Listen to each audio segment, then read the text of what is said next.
daawada maxaa kala socotaa sababta ay Najma Nashaad iskaga furtay ama ay u kala tageen ninkeedii rafaadka badan u soo maray isla markaana fankeeda heerka sare soo gaarsiiyay waxaad kaga boganaysaa muuqaalkan banala daawo intay odagaygina waa kana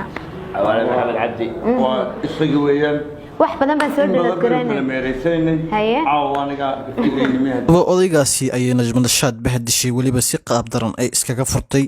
kadib markii ay ka dooratay wiilkaasi dhalinyarada ah ee naftirkiisa noloshiisa soo maareyn waayay oo xaaskiisa meel cidla uga dhaqaaqay lacagna ka doorbiday bal nala daawo qayb ka mid ah noloshiisa iyo sida xaaskiisa uu meel cidla uga dhaqaaqay shakhsigaasi haatan ay reerkeedii dhan u soo burburisay fanaanada Najma Nashaad haddaba sawiradaasi ni muuqanaya waa xaaskiisa oo laba caruur oo mataana ah u dhashay isla markaana aad u jecleed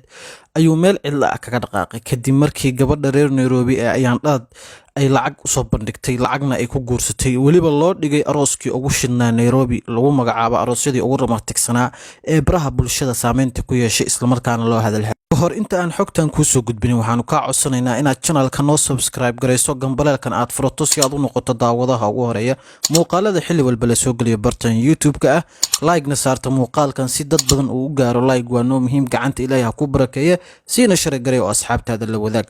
haddaba sida aad ka arki kartaan muuqaalka arooskan oo badi ahaantiinba aad daawateen waa aroosyadii mid ka mid ah aroosyadii ugu shidnaa ee ka dhaca magaalada Nairobi waxaana dhigatay gabadha lagu magacaabo ayaan dhalad oo si fiican wada yaqaanaan dadka ku sugan magaalada Nairobi arooskaasina waxa ay is aroosayeen Cabdi Caadil taariibaha oo xaaskiisii markaas ay ku dayacneed magaalada Muqdisho isla markaana saameyn weyn hadal ee arrintaasi arooska ay baraha bulshada ka dhalisay waxaana dhacday inay is calfan waayeen gabadhaasi ayaan dhalad kadibna ay muddo bil gudahood ah ay ku kala tageen taasi oo hadalhayn badan baraha bulshada ka dhalisay sababta ka dambeysay haddana furiinkooda hase ahaatee wuxuu u soo wareegtay dhankaani magaalada Muqdisho oo ilaa iyo haatan uu ku sugan yahay haddaba sababta ay Najma Nashaad ninkeeda iskaga furta ayaa lagu sheegay sida wararka saxda ah in ay jacayl haatan isla wadaan wiilkaasi dhalinyarada ah ee noloshiisa heerarka kala duwan soo maray isla markaana naftirkiisa uu soo maray inuu xaaskiisa soo qabo ay naag kale ama gabar kale oo Soomaaliyeed lacag uu ku raaco haddaba Najma Nashaad sidaasi oo kale ayay iskaga furtay seegeedii nolosha soo maareeyay ilaa ay fanaannimada ku garab qabtay ayadoo waliba aan fanka si fiican u aqoonin markaasi la sheegay inuu seegeeda kaalin weyn ka qaatay in fankeeda horumar weyn uu ku sameeyo isla markaana la dejiyo magaalada Hargeysa ayna ka mid noqoto haatan xidigaha ugu macquulsan ee la taageero gabdhaha dhanka fanka haddaba isbarashada Cabdi Caadil iyo Najma Nashaad ayaan ahayn mid ay sanadkan isbarteen hase ahaatee Najma Nashaad ayaa sanadkii 2018 ilaa 2017 dhamaadkeeda ku sugnayd caasimadda ummadda Soomaaliyeed ee Muqdisho halkaasi oo isku barteen wiilkan lagu magacaabo Cabdi Caadil tan iyo waagaasi ma jirin wax jacayl oo rasmi ah oo dhex taagnaa labadooda hase ahaatee Najma Nashaad tan iyo markii ay isguursadeen cawaaladeed isla markaana fankeeda horumar weyn uu sameeyay kana soo muujiyay mid kana dhigay mid kamid ah xidigaha loogu jecel yahay fankan maxaa sababay in xilligan ay hal cidla oo ka dhaqaaqdo seegeedii nolosheeda nuuriyay haddaba waxaa 24 saac la soo dhaafay baraha bulshada qabsaday gaar ahaan barta Facebook ah erayo ay ku soo qoraysay fanaanada Najma Nashaad oo hadalhayn badan dhaliyay inkastoo dadka qaar erayadaasi ujeedadooda aysan fahansaneen teeda kale waxaa jirtay in sawirada wiilkan Cabdi Caadil iyo ayadaba ay isdhaafsanayeen baraha bulshada ay ku soo qorayeen hadalla jacayl ah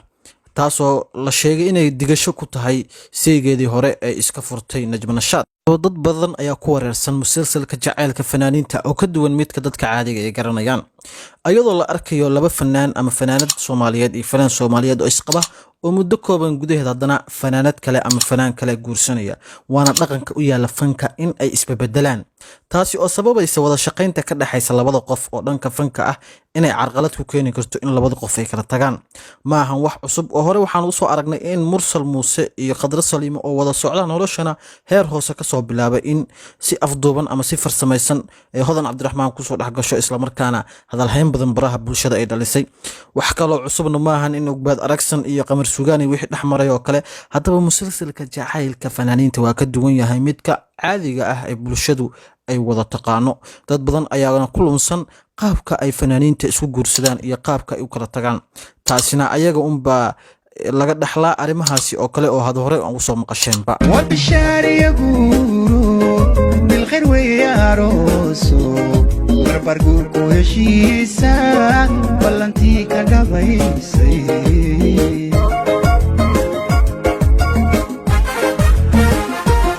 ومتانا بوبي وبحوية لبيري جعل ويا بسلادي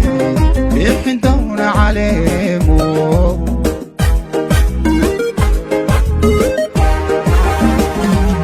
ومتانا بوبي وبحوية لبيري جعل ويا بسلادي بيحن دون عليمو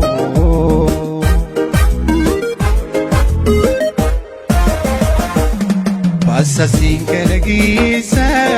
إلى